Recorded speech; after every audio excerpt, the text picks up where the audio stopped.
What I want to talk to you today about is some of these great conversations that we've been having around things that need to change. But how do we advance that into actual, real, meaningful change on the ground? So I just want to start off with a quick show of hands, a bit of audience participation to wake you up right here and now. We've got some smiley faces on the screen there. Show of hands, who thinks that the industry is in really good shape and there's absolutely nothing that needs to change?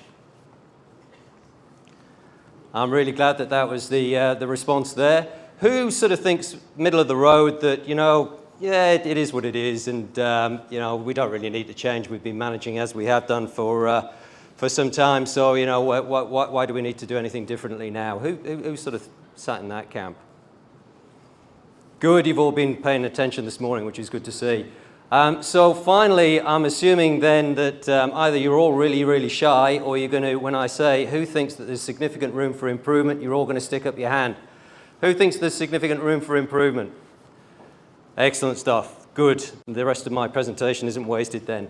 So this is really important because our industry has been tasked with rebuilding the economy. Duncan mentioned it at the start, the $120 billion pipeline of work, very significant pipeline of work. And just in terms of that animation, while I'm here, this is, for those of you that don't know, this was actually the genesis of the Australian construction industry's logo. It represents the three main sectors that our members cover: horizontal, vertical, and construction services. But also within that, the three key pillars that we believe are necessary for a sustainable construction industry, which is sufficient capability, capacity, and skills, an improved industry culture, which we were just talking about there, and equitable and aligned commercial frameworks. But unfortunately, our industry is not in great shape. We've heard some of this already. Our industry accounts for 25% of all insolvencies in Australia. Culture, we were just talking about culture there. On average, each and every one of you in the room that's involved in construction will spend 4 hours a week just dealing with disputes. Now, I'm a commercial manager originally by training, so maths isn't my strong point, but say there are 200 people in the room right now.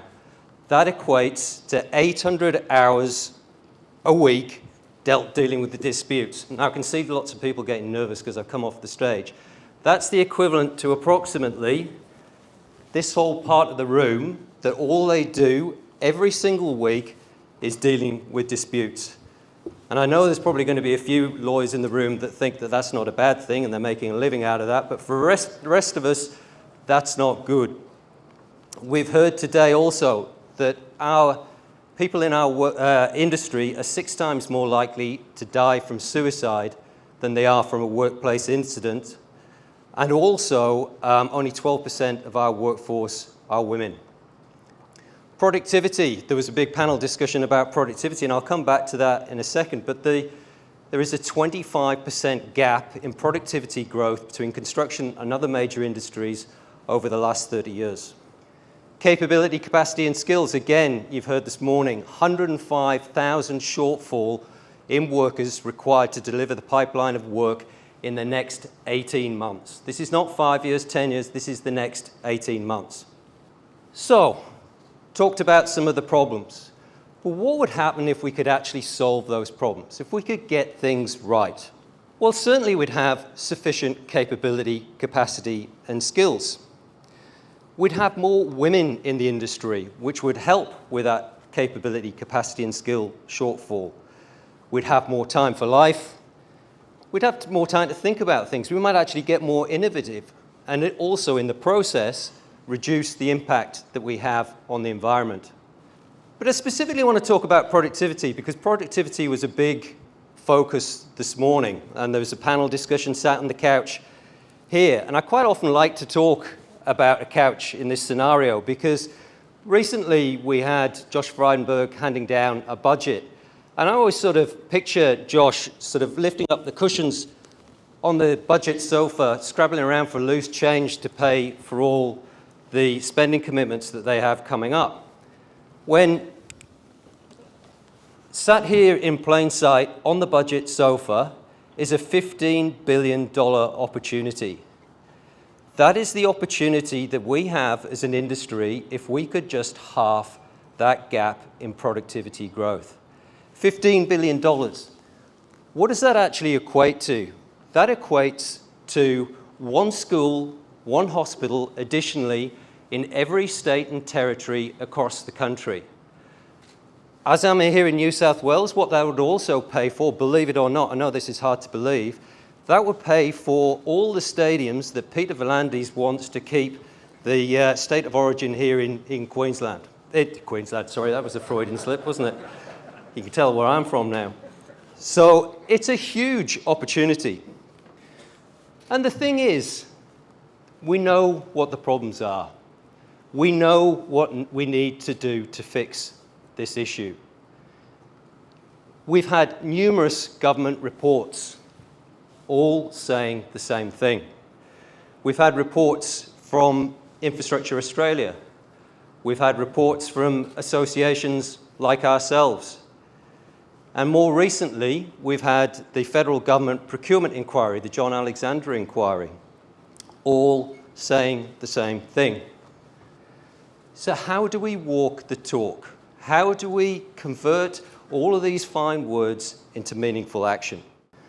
Well, what we believe is we need a consistent national approach here. There's a lot of good things that are happening. We heard about some of the things that Corey's doing with MTIA, some really good stuff there. There's some excellent stuff happening here in New South Wales, particularly in health infrastructure, and Gab was talking about Project 5 before. We need to find a way to bring all of that together. And we think that the federal government has a role to play in that. How will they do that? Well, we've had a think about this, and we've seen the success that rating schemes have in driving improved outcomes. Ainsley asked a question before, Infrastructure Sustainability Council, they have a great rating scheme. Green Building Council as well. These have driven really improved outcomes in terms of environmental sustainability. So why don't we look to take that concept and expand it and add in other key reform areas? And that is exactly what we're looking to do with the future Australian infrastructure rating. We believe that if all federally funded projects were rated on completion against their performance in these key reform areas, what we would see is, and those results were publicly available, we'd see competition starting to happen between states to drive improved outcomes. Because if you have a situation whereby, say, a metro project here in New South Wales received a 5 out of 10 score, and then a couple of months later, a metro project in Victoria received an 8 out of 10 score, what do you think would happen? People in the room, like yourselves, would say, hang on a sec, what's going on, New South Wales? You need to pull your socks up here. You need to do things differently. Why are we only getting a 5 out of 10? That's not value for money. And we'd start to see positive change. We'd also see change driven by contractors as well, and consultants. Because us contractors, we're all competitive people. We all want to be the best. So we'll be out there looking for opportunities to do that, the projects that are going to give us the opportunity to get the best score. And this, in turn, we believe would drive delivery agencies to come out with more collaborative forms of contract that would enable those improved performances. But finally, if that was not enough, there's also the option, if the federal government were minded to do so, to provide access to additional funding pools if certain scores were achieved, in a similar sort of way to the asset recycling scheme of a few years ago. So what are we talking about in terms of those key reform areas? What are the things that we could look at? Well, productivity absolutely would be in there. Culture, why not? Absolutely, that is one of the 3 key pillars. Skills, sovereign capability, innovation, emissions reduction, dispute avoidance, health and well-being. I'm sure we could come up with more. We haven't specifically tried to identify which ones we think need to be there. I think that's part of the next stage in the process once this concept is accepted. And what was really pleasing to hear was, or to read in that federal government procurement inquiry that I talked about before, the John Alexander inquiry, they specifically called out as an action need to rate government projects. So who's on board with this? We've consulted very extensively in developing this scheme. We've consulted with state governments, delivery agencies, treasury departments, Commonwealth Treasury, Infrastructure Australia, ratings bodies, other industry associations. In fact, at times it felt like speed dating on acid, I must admit, when we were trying to put all of this together. But the remarkable thing about this is the lack of pushback we received from anyone. In fact, it was the opposite. We got strong level of support from everyone we talked to.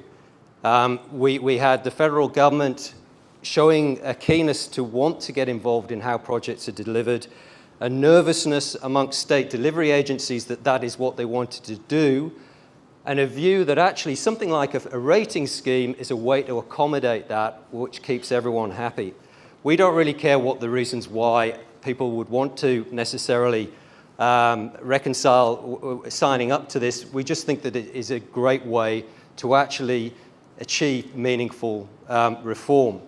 So what I just want to finish up by, before providing a couple of minutes for questions, is audience participation time again. I've told you who we've spoken to and who's on board. Who in the room is on board? Who's on board with this as an idea going forward? Thank you very much. I didn't tell you I was going to photograph that. There was someone in the back of the room photographing that, and we'll be making sure that we hold you all to account for your support.